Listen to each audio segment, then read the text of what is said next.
ত্রিপুরা জিতবে আবার, বিকাশের গান শোনাবে বিজেপি।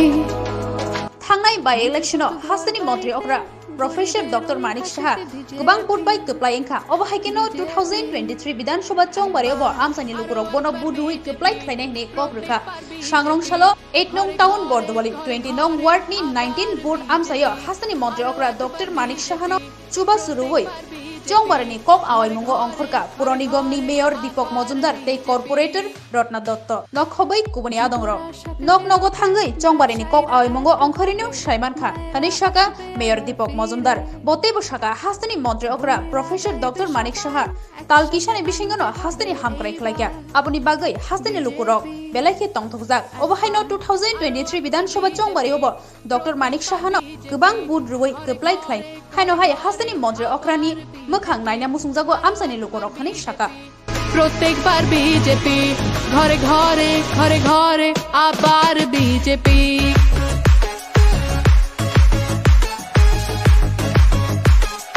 জনতা পার্টির পক্ষ থেকে আমরা বাড়ি বাড়ি বিশেষ করে এই মণ্ডল অন্তর্গত বিভিন্ন বুথে আমাদের রাজ্যের মাননীয় মুখ্যমন্ত্রী বাড়ি বাড়ি প্রচারে যাচ্ছেন, তার সঙ্গে আমরাও বিভিন্ন ওয়ার্ডে বিভিন্ন বুথে যাচ্ছি। আজকে 20 নম্বর ওয়ার্ডের 19 নম্বর বুথে আমরা বাড়ি বাড়ি প্রচারে বেরিয়েছি। প্রচারে বেরিয়ে আমাদের সঙ্গে আমাদের মাননীয় কর্পোরেটর এই ওয়ার্ডের যিনি সেন্ট্রাল জোনাল চেয়ারম্যান উনি আমাদের সঙ্গে আছেন, বিভিন্ন কার্যকর্তারা আছেন। আমরা বাড়ি বাড়ি প্রচারে গিয়ে ব্যাপক উৎসাহ এবং উদ্দীপনা লক্ষ্য করছি। কার্যকর্তাদের যেমন যাচ্ছেন, পাশাপাশি যাদের কাছে যাচ্ছি তারা কিন্তু আমাদেরকে খুব খুশি মনে আমাদের প্রার্থী প্রফেসর ডক্টর মানিক সাহার যখন ওনার পক্ষে ভোট চাইতে যাচ্ছি উনি ওনারা বলছেন না, আমরা বলতে হবে না, ওনাকে আমরা ভোট আগেও দিয়েছি উপনির্বাচনে, এবারও দেব এবং অন্যান্য লোকদেরকে বলবো যাতে মানিকবাবুকে ভোট দেন, কারণ উনি দায়িত্ব নেওয়ার পর এই রাজ্যে এই অল্প কিছুদিনের মধ্যে ব্যাপক উন্নতি এবং কাজ উনি করেছেন। বিশেষ করে এই বিধানসভা কেন্দ্রেও অনেক উন্নয়ন হয়েছে, উনি অনেক অর্থ বরাদ্দ করেছেন এই সামগ্রিক এলাকার উন্নয়নের জন্য। কাজেই মানুষ চাইছেন বিজেপি সরকার পুনরায় প্রতিষ্ঠিত হোক এবং ডক্টর মানিক সাহা আবার রাজ্যে উনি দায়িত্ব নিয়ে যাতে কাজ করতে পারেন, সেই দিকে মানুষ কিন্তু খুব আশাবাদী এবং প্রত্যাশা নিয়ে ভোটদান করবেন। তো আমার বিশ্বাস এই এলাকা যতটি বাড়িতে গেছি, আমি কিছুক্ষণ আগেও আমাদের 20 নম্বর ওয়ার্ড ছাড়াও 16 নম্বর ওয়ার্ডে 5 এবং 6 দুটি বুথে আমি দৌড় সকালবেলা করেছি, প্রতি বাড়ি বাড়ি গেছি।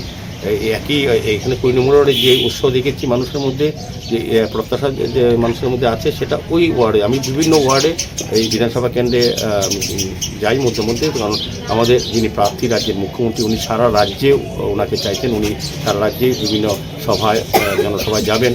পাশাপাশি ওনার এই বিধানসভা কেন্দ্র উনি প্রায় বুথে যাওয়ার চেষ্টা করছেন। না, আমার বিশ্বাস যদি সময় পান উনিও আবার হয়তো এই বুথে আসতে পারেন। যাই হোক, আমরা ওনার হয়ে প্রচার করতে আমাদের সুবিধা হচ্ছে কি, মানিকবাবুকে সকলেই ভোট দিতে চাইছেন এবং ওনার প্রতি সকলেই বেশি আগ্রহ এবং সবাই ওনার প্রতি আস্থা এবং প্রত্যাশা রাখছেন। কাজে আমি বলবো যে আমাদের প্রার্থী গতবার যে ভোটে জয়ী হয়েছিলেন তার থেকে ডবল ভোটে আমরা এবার জয়ী করতে পারবো। অপোজিশন সম্পর্কে কি বলবেন? কোথায় অপোজিশন? আমি তো কোনো বাড়িতে একটা অদ্ভুত ব্যাপার, অন্যবার যখন নির্বাচনে আমি অনেকবার নির্বাচন নিজেও লড়েছি গেছি, তখন অপোজিশন সম্বন্ধে মানুষ সেটা কথা বলতো।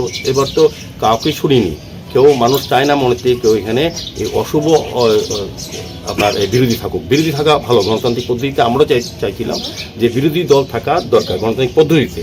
যত বেশি বিরোধী দল স্ট্রং হবে তবে সরকার তত বেশি সুন্দরভাবে চালাতে পারবে। কিন্তু আমরা লক্ষ্য করলাম মানুষ চাইছে না এবার বিরোধী, কারণ বিরোধী কারা? সিপিএ এবং কংগ্রেস একে অপরকে সন্ত্রাসের কথা বলতো।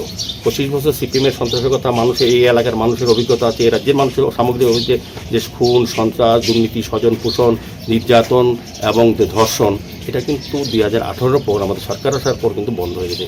রাজ্যে সাম্প্রতিক সম্প্রীতি বজায় আছে, জাতি জনজাতি সমস্ত মানুষ একসঙ্গে বসবাস, শান্তির পরিবেশ। এখন মানুষ চায় না 25 বছরের কালো দিনটা ফিরে আসুক। পাশাপাশি কাদের সঙ্গ নিয়েছে? যে 25 বছরের বিরুদ্ধে যারা কংগ্রেস কথা বলতেন, যে নেতারা কথা বলতেন, আমরা ছিলাম একসঙ্গে দলের সঙ্গে, আমরাও কথা বলতাম, কিন্তু আমরা প্রতারিত হতাম। কেন্দ্রীয় এবং রাজ্যের সিপিএমের সঙ্গে একটা আতাতে আমরা সাধারণ ভোটাররা আমরা জানতাম না, আমরা প্রভাবিত ওই নেতাদের কথায়। এই নেতারা বলতেন যে আমাদের সরকার পরিবর্তন করা যাবে, সিপিএম থেকে সরকার উদ্ধার করা যাবে, কিন্তু বাস্তবিকতা তাদের ছিল মিথ্যালি, এটা ছিল গোপনে। এবার প্রকাশ্যে এসে গেছে, মানুষ আরও সিদ্ধান্ত নিতে সঠিক সিদ্ধান্ত নিতে সুযোগ হয়েছে যে না এবার এই দালালদের এজেন্টদের আমরা সুযোগ দেবো না, সিপিএমকে আনতে দেবো না, আমাদের বিজেপি সরকার যেটা মানিক শাহ নেতৃত্বে সরকার চলছে, সুন্দর চলছে, ভালো চলছে, সরকারকে রাখবো। কারণ আমার পরিজন, আমার পরিবার, আমার এলাকার লোক এবং সামগ্রিকভাবে রাজ্যের লোকের উপকার হচ্ছে, বিধানসভার উপকার হচ্ছে। আমি কেন অন্যদের সুযোগ দেব? যারা মিতালি করে আমাদের এই সন্ত্রাস কায়েম করার চেষ্টা করছেন তাদেরকে মানুষ বয়কট করছে। এবং যত বাড়িতে যাচ্ছি একবারও ওদের কথা বলছেন না, কোথাও বিরোধীদের অস্তিত্ব পাচ্ছি না। কোনো বাড়িতে বিরোধীরা প্রচারে যাচ্ছেন, তাদের মুখ কোথায়? কংগ্রেস কোথায় যাবে? কংগ্রেস সিপিএমের বিরুদ্ধে বলে 25 বছর আছে এখানে তারা দল করেছিল, অর্থ কামাই করেছিল বা সুযোগ সুবিধা নিয়েছিল। এখন সিপিএমের সঙ্গে তাদের মিতালি। যে সিপিএম বলতো জোটা জামানা কালো দিন, সেই সিপিএম এখন কংগ্রেসকে ভোট দিতে বলছে। তো অদ্ভুত ব্যাপার। মানুষের দ্বিচারিতা, মানুষের যে চরিত্র, যে স্বার্থের জন্য, এটা কিন্তু স্পষ্ট হয়ে গেছে।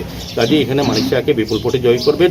সামগ্রিক অর্থে সারা রাজ্যে বিজেপির নেতৃত্বের সরকার হবে, অনেক বেশি আসন।